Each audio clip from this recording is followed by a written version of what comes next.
18 ғасыр. Кіші жүз ханы Әбілқайыр сарайы.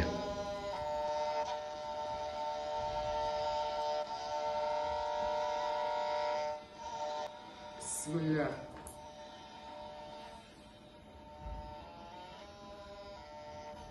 Мына тастардың түсуі көңілді қорқытады.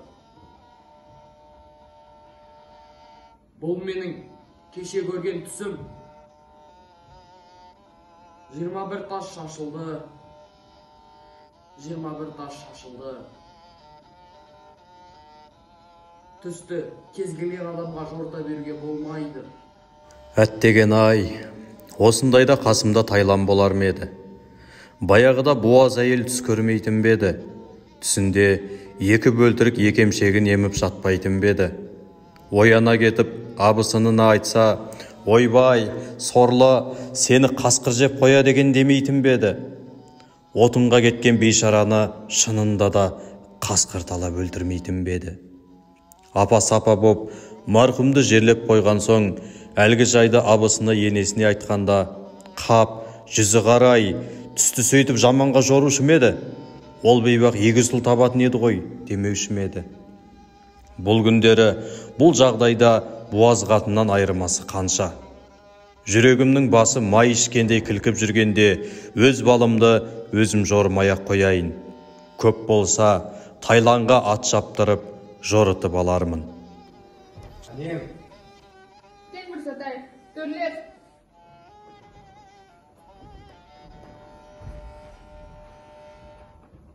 Аманшылық па? Аманшылық, хабарыңды айта отыр. Айта қойын хабарын, шамалы. Башқұрттар не дейді? Едіршеді, үндемейді. Жол-жөнекей соққан елдерінен не хабар? Олардікі бір дүрлгіш. Башқұрттар өздерімен қондырамын жүрген жоқ. Бір шапқана қарағанда, олар түгел аз болып жүрген секілді.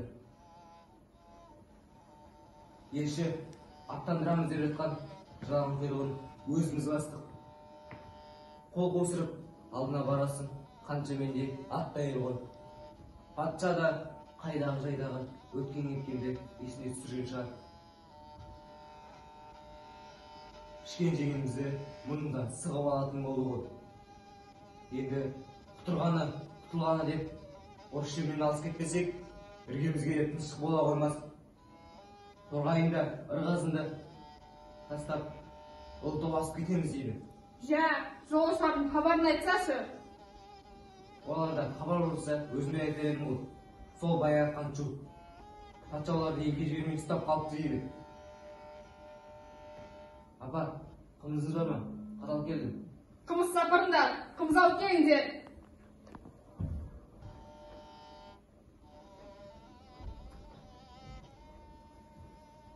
Анем, жолда Тайланнан oldu. Жерден сәлем айт деп еді. Мойнынан борыш болмасын. Баласын көрдің бе? Өсіп пе? Өскене қандай аттың құлағында ойнап жүр. Жә, онда сәйгіліктерді дайындаңдар. Тайланның ауылына қарай жол тартамыз. Құп балам.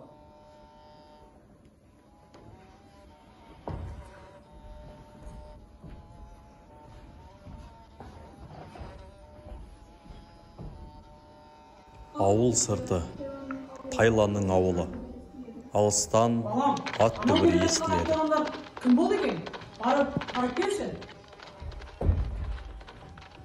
Әке, келе жатқан әдемі сөйлепті адамдар секілді. Білтұрмандар жаздырайды. Ол біздің Әбілқайыр хан ғой. Кіндігімен келе жатыр. Жүгір алдынан балам. Ассалаумағалейкум ханада. Уағалейкум ассалам. Кыфай.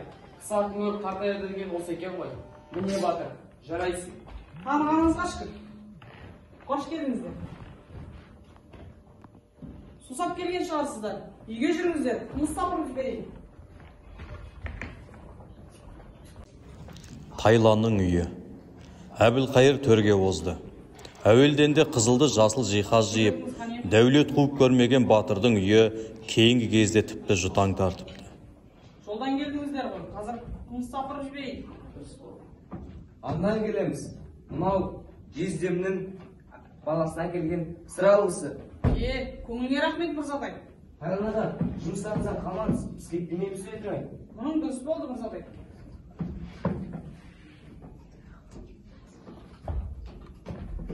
Әнем, мынау сіздің жаман балаңыздан өзіңізге арналған сыбағасы еді. Батаңызды беріңіз. Қабыл болғай. Баламыздың өмір жасын ұзақ қылғай. Мерейі асып, несібесі таси берсін. Аллаху акбар.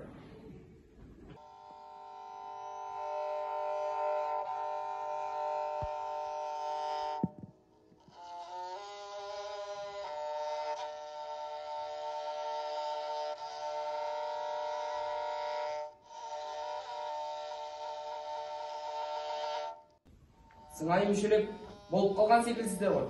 Бірдеңе демеппеңіз, қанем? Қалғаны Мырзатай өзі ұқсатар. Тамақ піскенше сыртқа шықпайтсақ қайтеді. Жақсы онда болсын, қанем.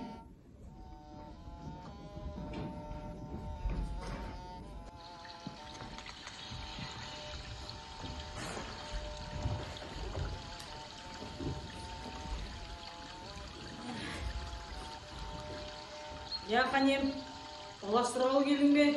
Әлде түс жортқалы келдің бе?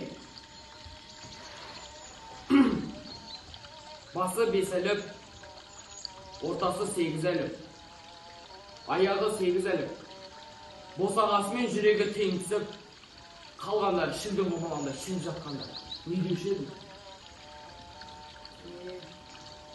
Іздеген жоғың болса, хабар шыққан не? Қолыңа тиер тимесі белгісіз. Ал енді сапардағы жолаушыңа бағыштасаң, белдеуге ат басын тігіп келіп қапты. Бірақ жүрегіңнің басында бір зіл бар ма? Қалай? Не де болса, келіп ақ қапты.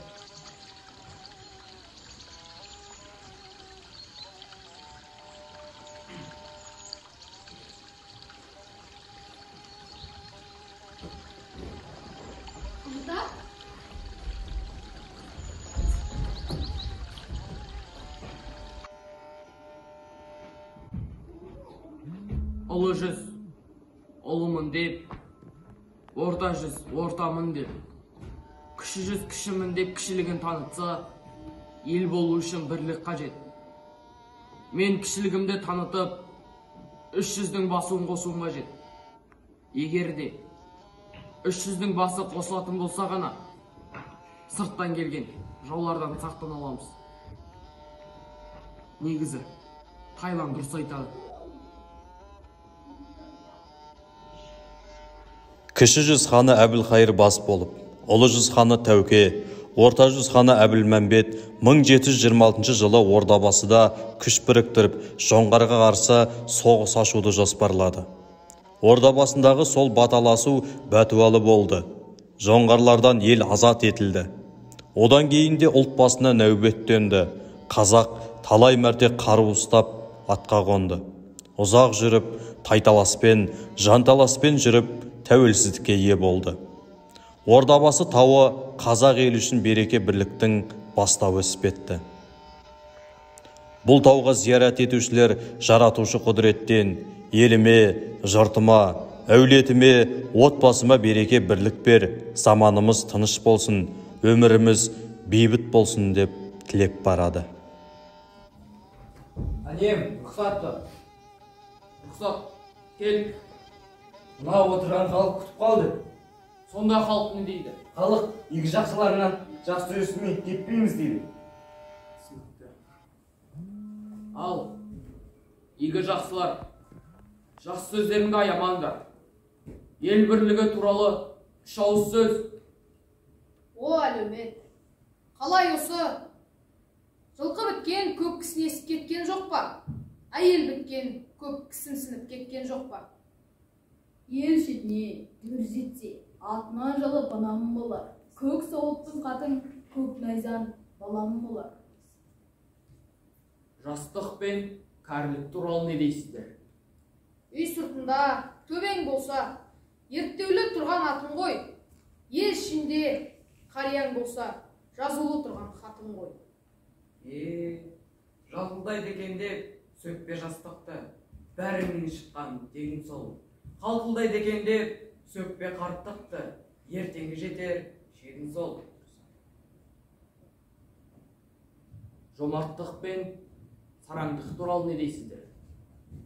Жомарттыққа құсу айттың, куәге жомарттығы. молданың дуаға жомарттығы жаман. Жомарттықтың бір жаман түрі еркектің жетекте көңілшектігі, әйелдің етекте көңілшектігі. Дуаға жомарт молда малынан қағылар. Көге жомарт суайт абырой арынан қағылар. Жігіттің көңілшектігі соры, ең жаман жомарттық, өдеге жомарттық. Ең жақсы сараңдық, қасыңа барға сараңдық, досыңа жоққа сараңдық. Көрсе қызардың алдына жанына сараңдық, айналдырған аурудың алдына жанына сараңдық. Лазым. Тамыр мен тамырдың арасында боқшаға сараңдық. Дос пен достың арасында бопсаға сараңдық. Тағы қояр сұрақтарың бар ма? Дұрыс айтасыздар. Енді ұл мен қыздың хақында не айтар екенсіздер? Не дейсіздер? Ұл өссе ұрпақ, қыз өссе өріс деген. Ұл бала аптыққаннан өлсін, қыз бала түн шыққаннан өлсін. Ел болам десен, бесігіңді түзе. Ел бірлігі туралы бір ауыз сөз, бірлік болмай, ешқашан тірлік болмайды. Елді біріктіріп ұстау үшін, қазақ халқын таза сақтау үшін, қайыспас қайрат, от екпін, арыстандай жүрек қажет. Бітістіру қиын, жауластыру оңай деген. Қазақ халқы мәңгі болсын. Еліміз өркейсін, өрлесін. Біз тек терезесін тең етеміз. Азат ел болайық. Тәуелсіздігіміз мәңгі болсын. Әмин.